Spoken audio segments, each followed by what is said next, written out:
Beautiful. This is Jamie Faye here on my business page. I'm really excited about this Q&A Tuesday, my first Q&A Tuesday, and they are all about dating and relationships because that's what I do. I'm a millennial life and relationship coach, if you didn't know, and I'm super excited about this. So today we are talking about commitment. So as people hop on, I just want to make sure this is working because this is the first time I've actually done it this way, from Be Live onto my business page, and I see it. So yay, I did it right. Everyone give me a pat on the back. I give myself a pat on the back and an applause. So hope that made you laugh. Okay, so let's get into it. The reason that I'm talking about this is because someone just a few days ago brought this up with me, that she's dating someone fairly new, and she's wondering how to communicate, how to talk about commitment with this new person in her life that she would like to be in a committed relationship with. And I believe she told me that they're just dating about a month or two.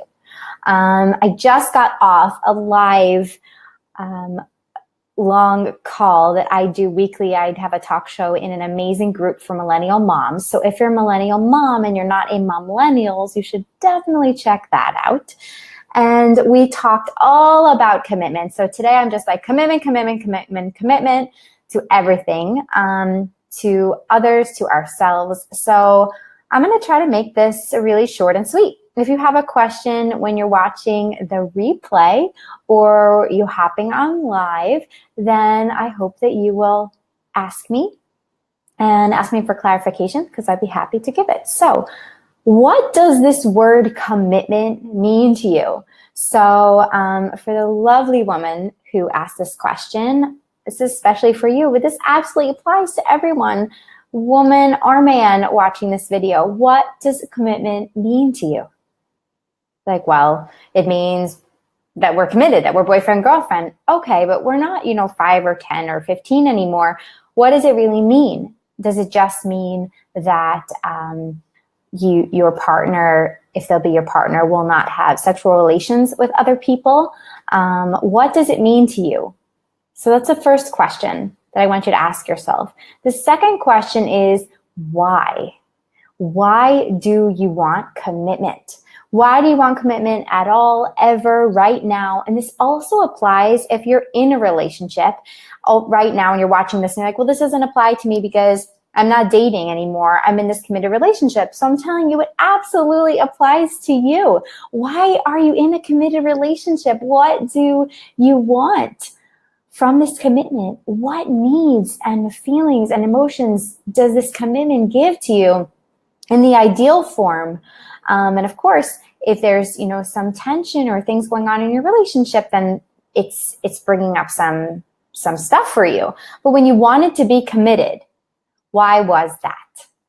Okay, so that's the second question. The third thing that I want you to consider is, why you need to have this conversation about commitment. So for this wonderful woman who asked me this question, why this conversation and why now? Because when we're going to talk about how to have this conversation, first we need to know what's the purpose of this conversation. Is it just to feel it out and to see how that person is feeling? Do you know that you definitely want to be committed to this person and you've answered the questions before, why and what it means for you to be committed?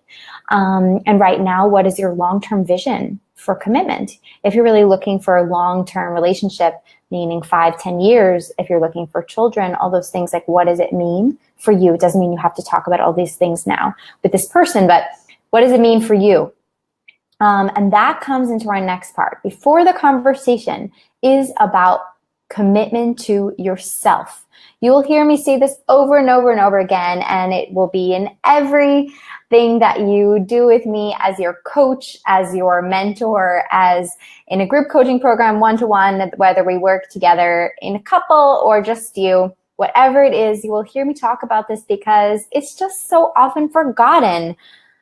We forget about our commitment to ourselves sometimes, and it is really important. So what do I mean by that? I mean, regarding your health and wellness, regarding your lifestyle and your livelihood, regarding your contribution and involvement in society and community. What does it mean to be committed to yourself?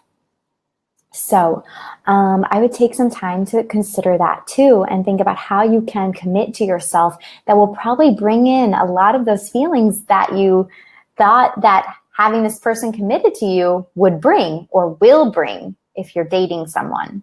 So if you're watching the replay, first just tell me, like, what are you thinking about this? Is this like making sense?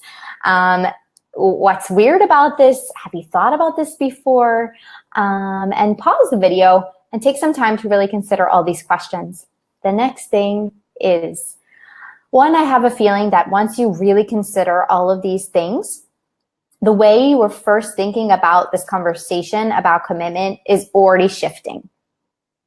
The meaning behind this conversation is already shifting, I would assume. That's usually my experience when I bring in these new ideas to people's minds. And for me, a shift was that there's definitely been a shift as I'm constantly recommitting to myself in my relationship and in all my relationships since I'm 18 years old. So that's that. Now let's talk about the conversation. It's really simple. What do you want to know? Do you want to know if that person is seeing other people? Then ask, I want to talk with you about something. Do you have a few minutes?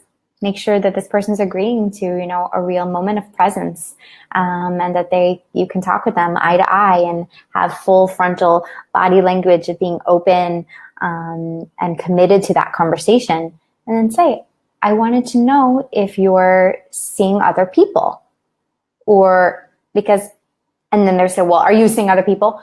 So think about that. Do you want to say, well, I would really like not to see other people? Now, the thing with these conversations, really how I feel about it, and this might be really controversial, and you might not like it, and you can share that with me. That's okay. In my experience, these conversations are better left for a little further into the relationship, because if you considered all these things before, you probably realize, well, I don't really need this commitment to feel safe or to feel loved or to feel any of these things. You can get those things from yourself. And especially if you're a woman and you're in a heterosexual relationship and you're talking about a man, or even if you're in a lesbian relationship or pre-relationship, there's definitely a polarity between the female and male energy. So if you're a woman with a woman, one of you has slightly more strong masculine energy. And if you're a woman with a man, then the man probably has stronger masculine energy than you. So when you're approaching the person who has the stronger masculine energy and you ask them about commitment, there's a very big chance that you're going to scare them away.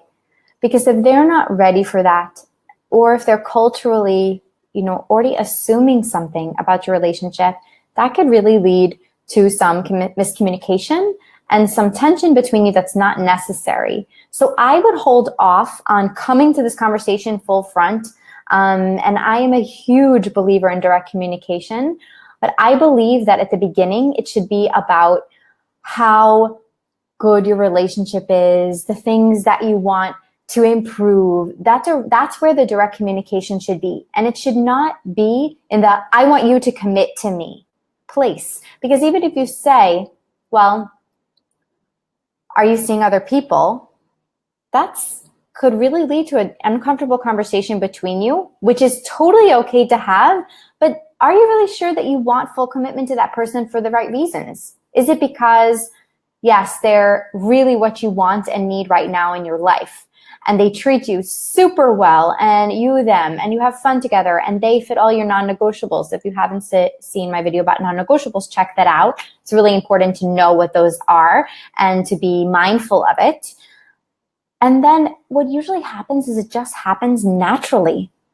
And you might not even need to have that conversation, and then the conversation will happen. Doesn't mean that you're not going to talk about it. It means that let it happen naturally, where the two of you find that comfort together. And if you're a person that has a lot of fear regarding them dating other people at the beginning of your relationship, then this, I believe, is a big opportunity for growth, for reflecting on your own self-worth and understanding that you are amazing. You are intelligent and powerful and gorgeous on the inside and the outside. And if that person doesn't see that, if you're not together, you don't have the right connection, then you're going to feel that too. But what happens for so many women especially, and some men, is that you might get distracted by this idea that you need to have this person commit to you to make you feel a certain way. And therefore you get super hyper focused on that idea and forget about the type of person you really want to commit to. And then you commit to someone 3 months, 4 months, 5 months. Then you discover all these things you didn't even notice, because that's what happens when you get to know someone. Then you're like, wait, this person doesn't fit my non-negotiables, which if you watch my video, you understand it's not superficial things. It's the real things that are really important to you, and make the person compatible with you for long term. And then you say, but I'm committed. You hear about this over and over again. And I'm sure many of you have done this. We've all been there, but we're together 6 months, a year, 2 years, 3, longer than might have been necessary, because we're stuck in this place of commitment. We're the only real place that we should ever feel stuck or stable in our commitment is to ourselves. And the commitment with our partner or with your partner is an evolving thing, something that you nurture just like your relationship.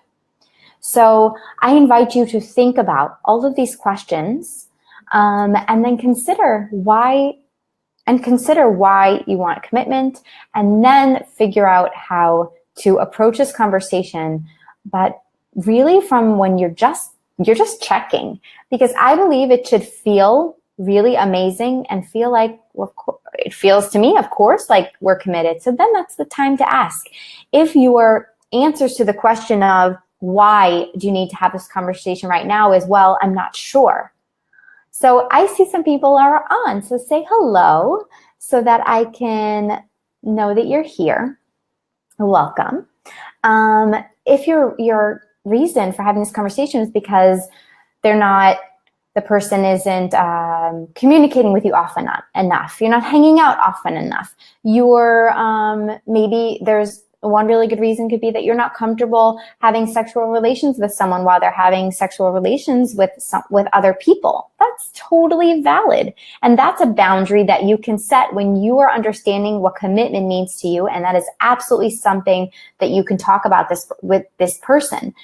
And that could be a parameter of your commitment. It could be, well, I'm not saying that you can't date other people, or I don't want to date other people, but if we're having sex, then I want to know that we're only having sex with each other, and that's totally great. But that has to be within your parameters, and especially if you're a woman dating a man, it's very important that you understand that commitment from him really needs to come from him. It needs to come from his decision to commit to you and his excitement about it, and not from a place of, well, this is what she wants from me. This is what she needs from me. And it needs to come from that place. So I hope this was helpful. Please send me any follow-up questions and leave a comment. I understand also if this was challenging and this was maybe not the answer you thought you might get, but this is my professional opinion from my professional experience and my personal experience dating. So if you have any questions, let me know, and I hope you have an awesome day or night, and I'll see you next week on Q&A Tuesday. Bye-bye.